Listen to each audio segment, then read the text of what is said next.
तो नमस्कार दोस्तों, आज हम बात करेंगे नेशनल एल्यूमिनियम कंपनी लिमिटेड के बारे में।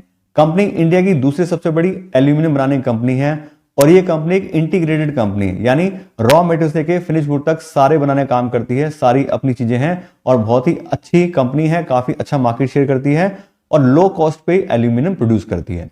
और आज की इस वीडियो में इसी कंपनी का फंडामेंटल एनालिसिस करेंगे और देखेंगे कि एज एन इन्वेस्टर आज की डेट में क्या हमें अपना पैसा इस कंपनी में इन्वेस्ट करना चाहिए या नहीं। उसके साथ हम कंपनी के फाइनेंशियल भी चेक करेंगे कि आज की डेट में कंपनी के रेवेन्यू और प्रॉफिट्स कैसे चल रहे हैं और फिर उसके बाद हम कंपनी की वैल्यूएशन करेंगे कि आज की डेट में कंपनी का जो शेयर प्राइस है वो उसकी अर्निंग के हिसाब से सस्ता चल रहा है या फिर महंगा चल रहा है, यानी कंपनी अंडर वैल्यूड कंपनी है या फिर ओवर वैल्यूड कंपनी है। लेकिन आपको एडवांस में बता दें, ये कंपनी आज की डेट में हाईली अंडर वैल्यूड कंपनी है।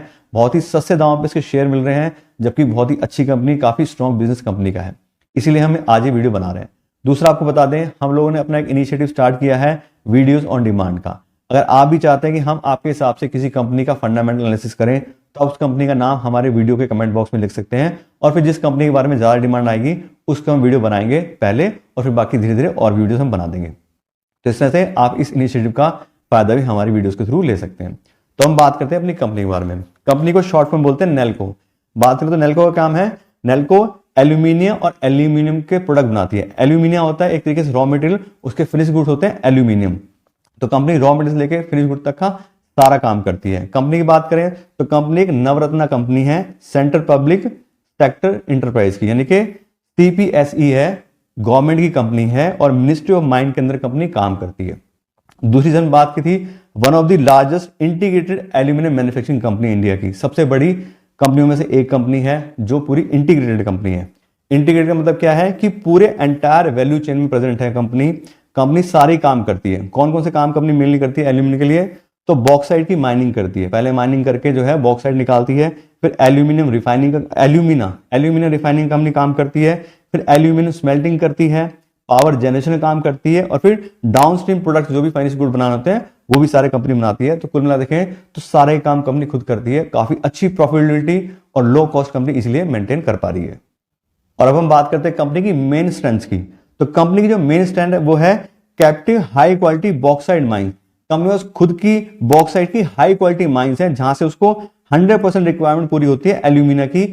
कंपनी सारा काम खुद ही करती है, मिनिस्ट्री ऑफ माइन के अंडर आती है, तो इसलिए उसको अच्छी माइंस अवेलेबल है, हाई क्वालिटी की माइंस है और सारा का सारा रॉ मटेरियल खुद ही अपना प्रोड्यूस कर लेती है। बाहर किसी और कंपनी में कोई भी डिपेंडेंसी नहीं है। उसमें बात करें तो कंपनी 1200 मेगावाट का कोल बेस्ड पावर प्लांट भी ऑपरेट करती है और उसके थ्रू अपनी पावर जनरेशन की सारी रिक्वायरमेंट पूरी करती है जो उसको एल्यूमिनियम स्मेल्टिंग चाहिए होती है। तो अपना पावर प्लांट भी खुद का हो गया, उसके बाद जो बॉक्साइट की माइंस है वो भी हो गई।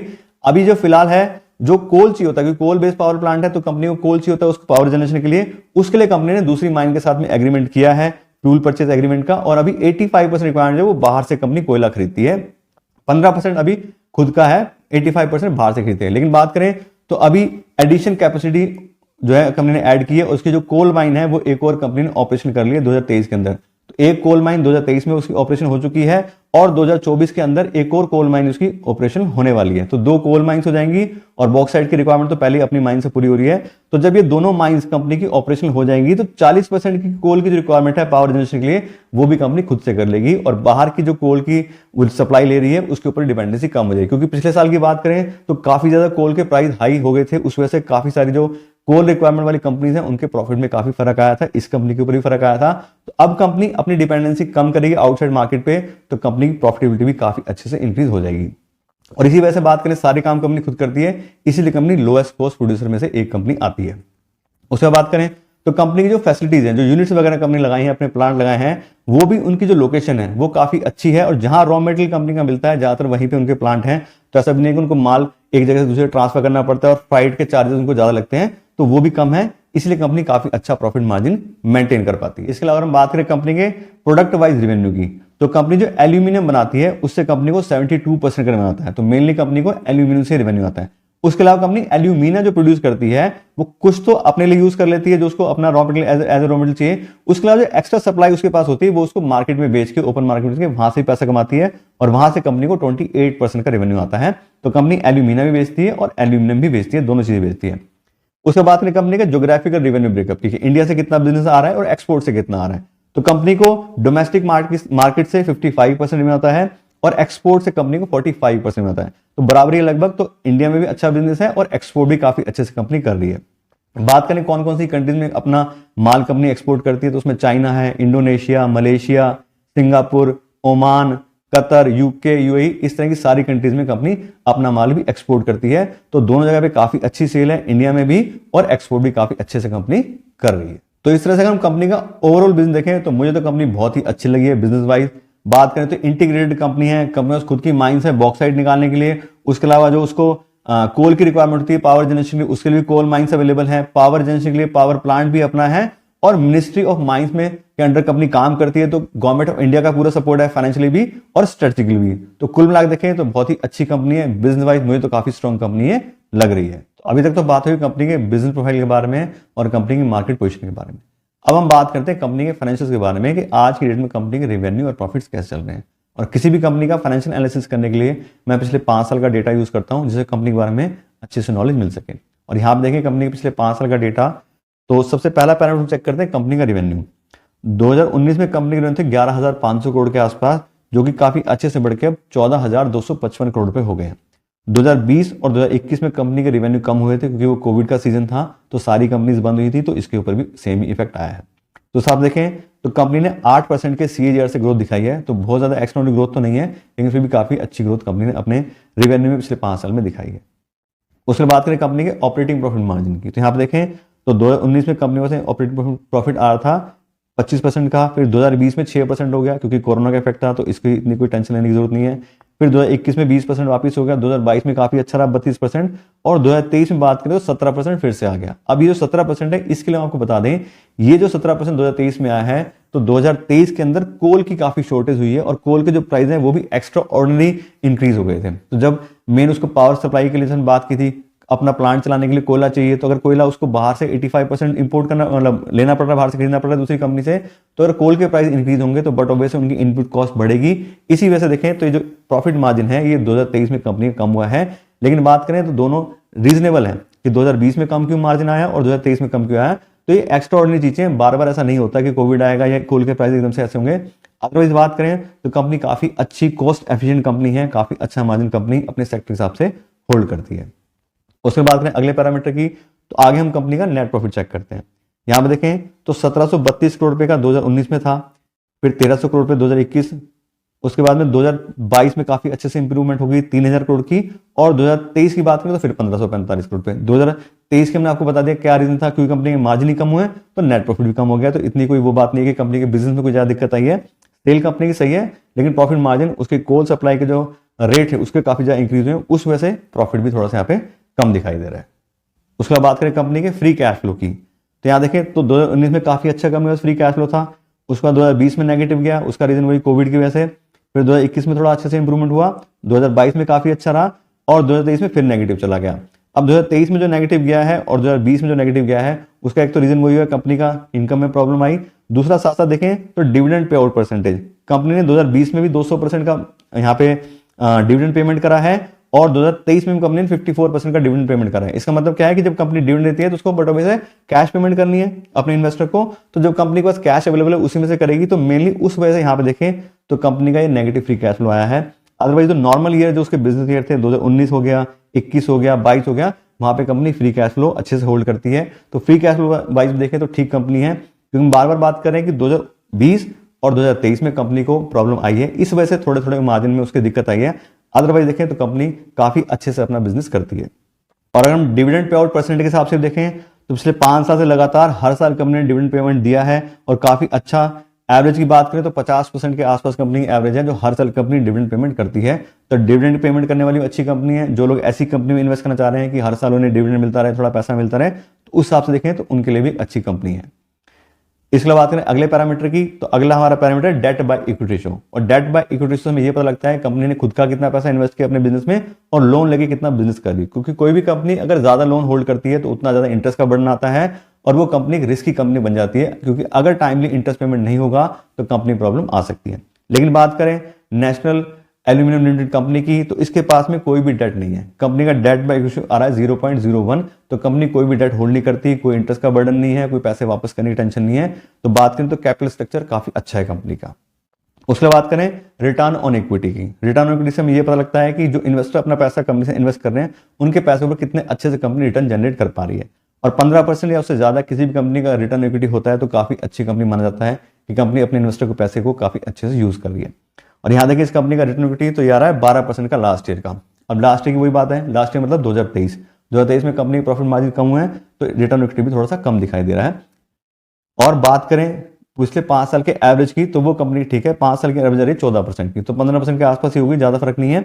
तो कुल देखें तो जो लास्ट ईयर का हमें रिटर्न इक्विटी कम दिखाई दे रहा है, उसका रीजन 2023 में मार्जिन कम हुए थे, इस वजह से। अदरवाइज 5 ईयर्स की बात करें तो ठीक ठाक जो कंपनी आ रही है वो भी मैनेज कर रही है। तो इस हिसाब देखें तो मेरे हिसाब से तो काफी अच्छे फाइनेंशियल हैं, क्योंकि जो 2 साल की बात की हमने उसके सारे लॉजिकल हैं कि इस वजह से क्या प्रॉब्लम हुई क्या नहीं हुई। बाकी सब देखें तो काफी अच्छे से कंपनी अपने रेवेन्यू प्रॉफिट काफी अच्छे मैनेज करती है। तो मेरे हिसाब से कंपनी के अच्छे फाइनेंशियल्स हैं। बाकी फिर वही बात है कि हर कंपनी में कुछ ना कुछ रिस्क वगैरह रहता है, इसीलिए हम बात करते हैं कि हम हमेशा कंपनी को जो सस्ता खरीदने की कोशिश करते हैं, इसलिए करते हैं कि ये तो होगी बात, अब कल को फ्यूचर में क्या होगा क्या नहीं होगा हमें नहीं पता। हम तो सोच सकते हैं कि हाँ भी आगे सब चीज़ ठीक हो जाएंगी, क्योंकि अब कोयले के प्राइस ठीक हो गए हैं, लेकिन कल को कोई और प्रॉब्लम आ सकती है। तो इस वजह से हम कोशिश करते हैं कि कंपनी को सस्ते दाम पर खरीदें, जो भी हमारा रिस्क है उसको अच्छे से मैनेज कर लेंगे। लेकिन अभी देखें तो फाइनेंशियली कंपनी ठीक है, कोई ऐसी दिक्कत वाली बात नहीं है। तो अभी तक हमने बात कर ली कंपनी के फाइनेंशियल के बारे में और कंपनी की बिजनेस प्रोफाइल के बारे में। अब हम बात करते हैं कंपनी की वैल्यूएशन के बारे में कि आज के दिन कंपनी के शेयर प्राइस जो चल रहा है वो उसके वैल्यूएशन के हिसाब से, जो उसकी अर्निंग है उसके हिसाब से सस्ते हैं या फिर महंगे हैं। और मैं आपको बता दूं किसी भी कंपनी की वैल्यूएशन करने के लिए मैं यूज करता हूं डिस्काउंटेड कैश फ्लो एनालिसिस, और उसके अंदर कंपनी को फ्री कैश फ्लो के ऊपर वैल्यू करते हैं, कंपनी कितना फ्री कैश फ्लो जनरेट कर पा रही है उसके हिसाब से उसकी कितनी वैल्यू बनती है, क्योंकि फ्री कैश फ्लो को ही हम असली कमाई मानते हैं। जैसे कि नाम से पता लग रहा है कि वो पैसा कैसा है, फ्रीली अवेलेबल है। अब उसको एक इन्वेस्टर या एक ओनर अपने घर लेके जा सकता है, बिजनेस को अब उस पैसे की रिक्वायरमेंट नहीं है। तो अगर कोई company free cash flow hold नहीं करती है, नेगेटिव फ्री कैश फ्लो है, तो बिल्कुल भी हम एडवाइज नहीं करते हैं उस कंपनी में इन्वेस्ट करने के लिए। तो इस कंपनी का हम फ्री कैश फ्लो का डेटा देखें तो 2021 में कंपनी के पास था 980 करोड़ रुपए, 2022 में 2765 और 2023 में नेगेटिव फ्री कैश फ्लो गया है कंपनी का 626 करोड़ रुपए का। अब इस तीनों साल का एवरेज हम लेते हैं तो 3 साल के फ्री कैश फ्लो की एवरेज आ रही है 1000 करोड़ रुपए, यानी कि लगभग कंपनी 1000 करोड़ रुपए फ्री कैश फ्लो हर साल जनरेट कर रही है। अब इस फ्री कैश फ्लो जो कंपनी की वैल्यू बनती है वो आती है 50,000 करोड़ रुपए, यानी कि ऐसी कंपनी जो 1000 करोड़ रुपए फ्री कैश फ्लो हर साल जनरेट कर रही है, उस कंपनी की पूरी वैल्यू हो गई 50,000 करोड़ रुपए। तो अगर हमें 1000 करोड़ रुपए कमाना है तो 50,000 करोड़ रुपए नेशनल एल्यूमिनियम कंपनी में इन्वेस्ट करने पड़ेंगे, इसका मतलब है। अब ये तो होगी पूरी कंपनी वैल्यू। अब इसको हम पर शेयर हिसाब से वैल्यू निकालें तो ये आती है 270 रुपए, यानी कि 270 रुपए पर इक्विटी शेयर इस कंपनी की फेयर वैल्यू हो गई कि अगर हम 270 रुपए पर इक्विटी शेयर के हिसाब से इस कंपनी इन्वेस्ट करेंगे तो हम कंपनी को फेयर वैल्यू पे खरीदेंगे कि ठीक है कंपनी इतना फ्री कैश फ्लो जनरेट करती है तो इतनी इसकी वैल्यू बनती है। लेकिन जैसे हमने पहले ही बात की थी कि किसी भी कंपनी को हम फेयर वैल्यू पे या फिर एक्स्ट्रा पैसे देके प्रीमियम के साथ खरीदते हैं तो हमारे रिस्क बहुत ज्यादा इंक्रीज हो जाता है। जैसे हमने बात की कंपनी में ऑलरेडी 2 साल पिछले प्रॉब्लम आ गई, कल को क्या होगा क्या नहीं होगा हमें नहीं पता, तो पूरे पैसे देकर हम कंपनी में इन्वेस्ट नहीं करते हैं। हम क्या करते हैं, हमें चाहिए मार्जिन सेफ्टी। मार्जिन सेफ्टी का मतलब है कि कंपनी को 50% या उससे कम दाम पे खरीदो, जिससे जो भी हमारे आने वाले रिस्क हैं उसको हम अच्छे से मैनेज कर लें, साथ साथ कंपनी को भी सस्ते दाम में खरीद लें। तो हमने फेयर वैल्यू निकाली 270 रुपए की, उसका 50% या मार्जिन सेफ्टी हो गया 130 रुपए। तो अगर 130 रुपए पर इक्विटी शेयर के हिसाब से हम 135 रुपए पर इक्विटी शेयर के हिसाब से हम नेशनल एल्यूमिनियम लिमिटेड कंपनी में इन्वेस्ट करेंगे तो कंपनी को हम सस्ते दाम पर खरीदेंगे, जो हमारे आने वाले रिस्क हैं उसको काफी अच्छे से मैनेज कर लेंगे। तो ये हमारा हो गया प्राइस जो हमें ठीक लग रहा है कि भाई 135 रुपए के हिसाब से आज की डेट में इसकी वैल्यूएशन आ रही है पर इक्विटी शेयर की। तो होगा हमारा प्राइस। अब बात करते हैं एक्चुअल शेयर प्राइस की, एक्चुअल शेयर प्राइस कंपनी का क्या चल रहा है जो आज की डेट में कंपनी के शेयर हमें मार्केट में मिल रहे हैं। तो बात करें आज की डेट कंपनी का शेयर प्राइस आ रहा है 159 रुपीज का, जो हमने मार्जिन ऑफ सेफ्टी निकाले 130 उसके आसपास ही कंपनी मिल रही है, थोड़ा सा प्राइस का फर्क है, 160 मान लेते हैं राउंड फिगर में। तो 130 रुपए मार्जिन सेफ्टी और 160 में आज में करंट शेयर प्राइस मिल रहा है। तो इस हिसाब से देखें तो company highly under value company है, एक ऐसी कंपनी जो सारा का सारा काम खुद करती है, लो कॉस्ट प्रोड्यूसर है, गवर्नमेंट का पूरा सपोर्ट है, सारे राइट्स हैं उसके पास में, पूरी इंटीग्रेटेड कंपनी है। वो कंपनी हमें आज के डेट में आधे दाम पे मिल रही है। तो बिल्कुल बहुत अच्छा टाइम है उन लोगों के लिए जो इस तरह की कंपनी में इंटरेस्ट रखते हैं और इन्वेस्ट करना चाहते हैं। लेकिन कोई बात है कि हमारी तरफ से कोई रिकमेंडेशन नहीं है कि आपको इस कंपनी में इन्वेस्ट करना ही करना है। आप अपनी तरफ से भी देखिए, थोड़ा अपना भी होमवर्क कीजिए, हो सकता है हमसे कोई कमी रह गई एनालिसिस करने में, तो फिर आप अच्छे सोच समझ के फिर आप डिसीजन लो कि आपको इस कंपनी इन्वेस्ट करना है या नहीं करना है। दूसरी बात, अगर किसी ने ऑलरेडी अपना पैसा इन्वेस्ट किया हुआ है तो आप देख ही रहे हो कंपनी का बिजनेस अच्छा है, सब चीजें हैं। तो इन्वेस्टमेंट अगर बाहर निकलना है किसी कंपनी से, उसका सिर्फ एक ही रीजन होता है कि कंपनी के बिजनेस में अगर हमें दिक्कत लग रही है कि आने वाले फ्यूचर में कंपनी का बिजनेस सही नहीं चलेगा, तो हम उसमें से एग्जिट लेते हैं।